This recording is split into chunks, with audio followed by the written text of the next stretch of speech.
Pukul 9 lebih 10 atau 15 ini. 9.12 kita mulai naik menuju ke pos 1. Kita lihat seberapa kuat nanti kita menanjak. Pasti tanjakannya harus jalan santai. Kami mendaki tepat sehari sebelum tahun baru Islam, alias H-1 Suro jika di adat Jawa. Jadi jalan di Lawu itu sudah enak kata orang.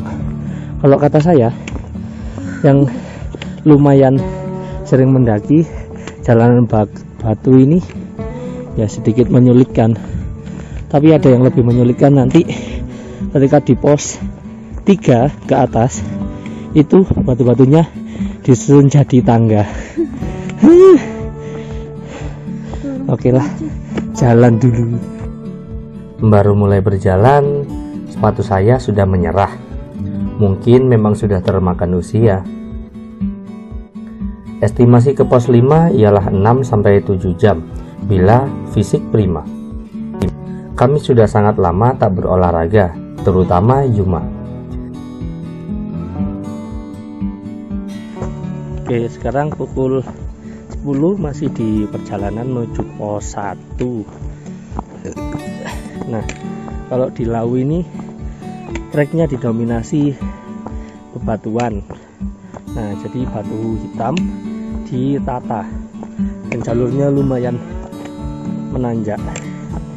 Tidak ada bonus, langsung tancap gas ke puncak. Aduh. Sempat Yuma terkecoh dengan shelter yang dikiranya pos 1. Hehe, sabar ya. Bukan.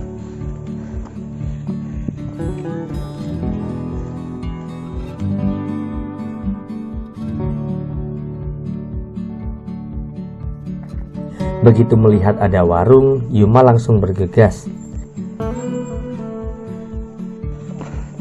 Alhamdulillah sampai pos 1.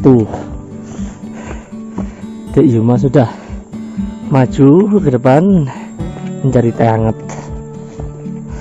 Semoga ada. Bu, teh hangat wonten? Tunggal nggih. Saya pun mengira warung ini pos 1. Sebenarnya kami ini sedang berada di Sendang Panguripan. Rehat sejenak untuk menyesuaikan ritme jalan dari Yuma.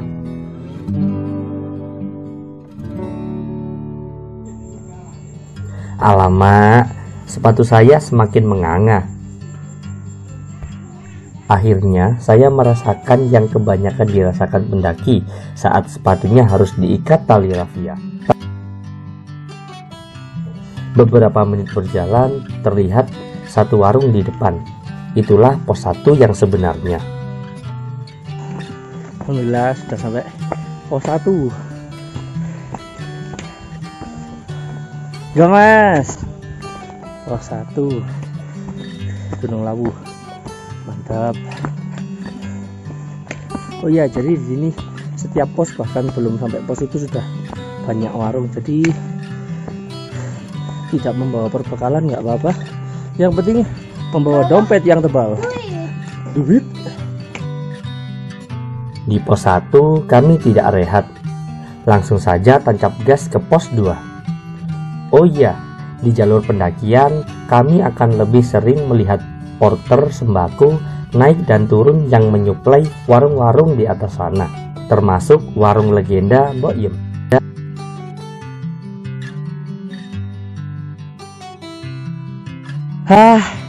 Semangat istriku. Ayo. Akhirnya Lawu menunjukkan taringnya. Terjal sekali. Naik Lawu artinya harus siap naik tumpukan batu. Selain semua persiapan pendakian, kawan saat mendaki juga memengaruhi jalannya pendakian. Saya harus lebih bisa ngomong, karena saya yang sudah lebih tahu jalur dan sering berkegiatan hutan dan gunung. Minion sudah kuat. Udah. Ayo jalan.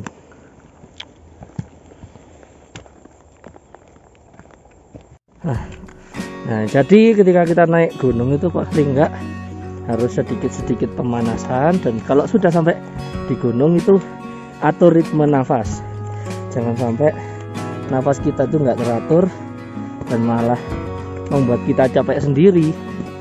Karena dengan mengatur ritme nafas, atur ritme jalan, itu kita bisa nyaman.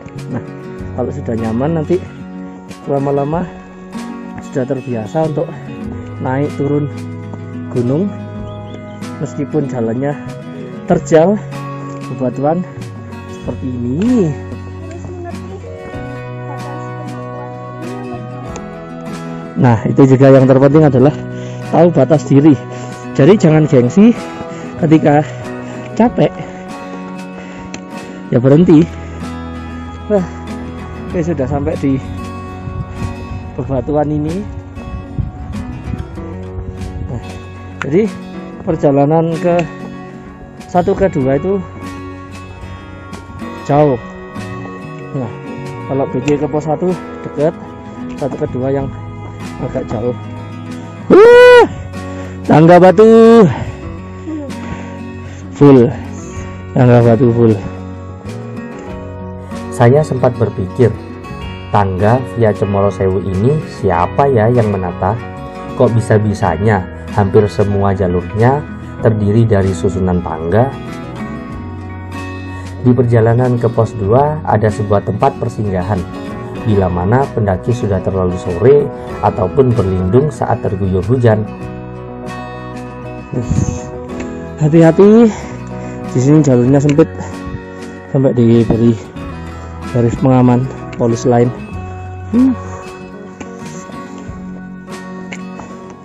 Naik lau hati-hati, jangan sampai salah pijakan. Kalau karena salah pijakan, nah seperti ini, nah ini batunya goyang, jangan sampai dipijak. Mending pilih batu yang lain meskipun agak tinggi. Ya Allah. Nah, jalan ada ini.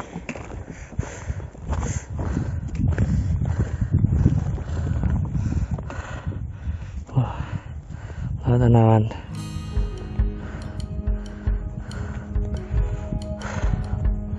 Masya Allah. Tali rafia tidak kuat menahan beban. Untungnya saya menemukan beberapa tali perusik di jalur tadi. Benar kata pendaki lain, perjalanan dari pos 1 ke pos 2 itu yang terpanjang dibandingkan pos lainnya. Full naik turun bukit berbatu. Dari jauh terlihat satu batu besar, di sanalah pos 2 berada. Alhamdulillah, udah kelihatan warung. Kita makan siang dulu karena udah melebar sejam setengah. Harusnya jam 12 sudah makan, ini belum makan. Makan dulu, makan berat. Di pos 2 yang bernama Watu Gede, pendaki bebas memilih untuk rehat di shelter ataupun di warung. Melihat kondisi fisik Yuma yang tidak kuat dengan perjalanannya, saya sengaja memakai strategi jalan sekuatnya saja. Ada warung, kita makan. Jajan kita simpan untuk perjalanan. Kami lanjut makan siang. Oke, mulai jalan lagi menuju ke pos 3. Entah kami bisa sampai pos 5 jam berapa. Yang penting sampai dulu. Enggak. Kabut mulai menyelimuti. Saya paling sebal dengan kabut. Dingin. Dingin. Jalan lagi daripada badannya dingin. Di perjalanan saya sedikit geram dengan ulah pendaki lain. Mari saya tunjukkan apa ulah mereka. Ya teman-teman, misal kalau kita ke gunung kencing, nggak usah diwadahi botol. Percuma, buat apa? Mending langsung ke tanaman, langsung meresap ke tanah. Daripada gitu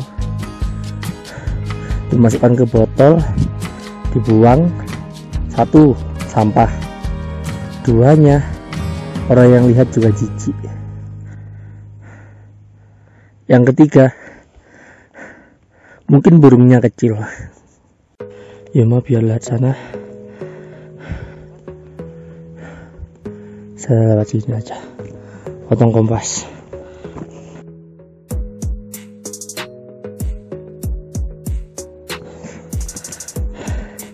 Halo. Apa? Sopo sing duwe ide nang lawi? Idenya yang parah. Mandai terus. Di perjalanan kami bertemu dengan bapak-bapak yang masih aktif mendaki. Salut. Kata mereka pos 4 sudah pindah karena longsor tahun 2022 lalu.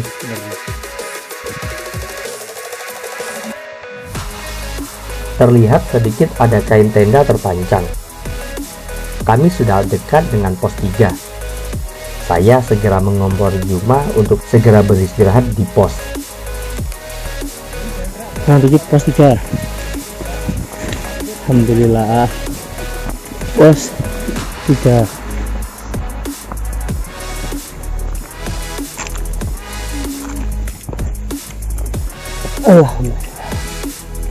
Alhamdulillah.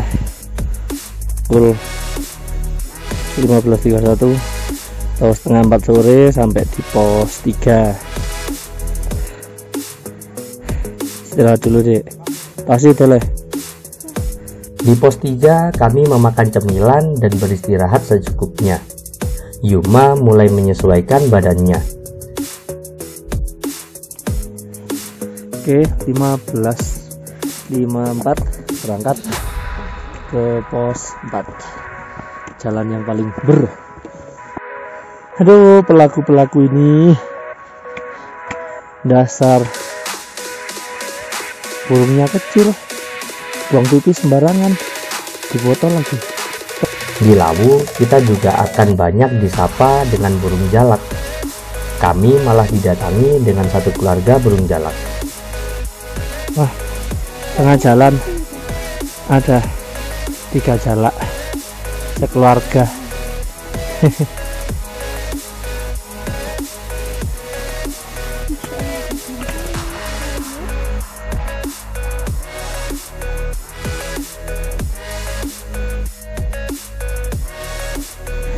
Paling males naik Lawu itu kalau dari pos 3 ke 4.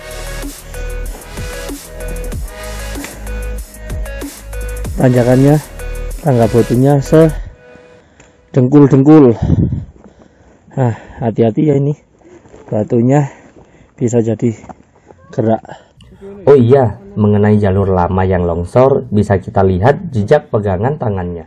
Nah, ini trap pegangan tangga dulu 2019 masih ada. Sekarang sudah kena longsor. Yuk, jalan terus. Menjelang petang, kami disuguhkan dengan pemandangan indah Kawah Condro di Muko dan bunga edelweiss yang langka. Nikmat Tuhan mana lagi sih yang mau kita dustakan?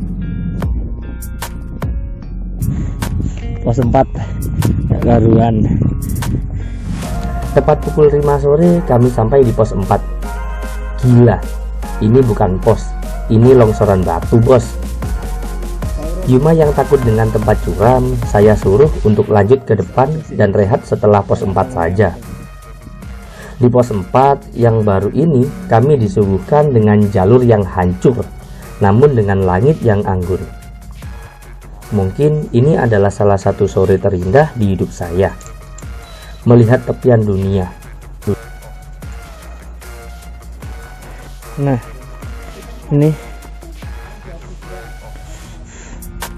Nah, ini persimpangan dengan jalur lama di jalur baru.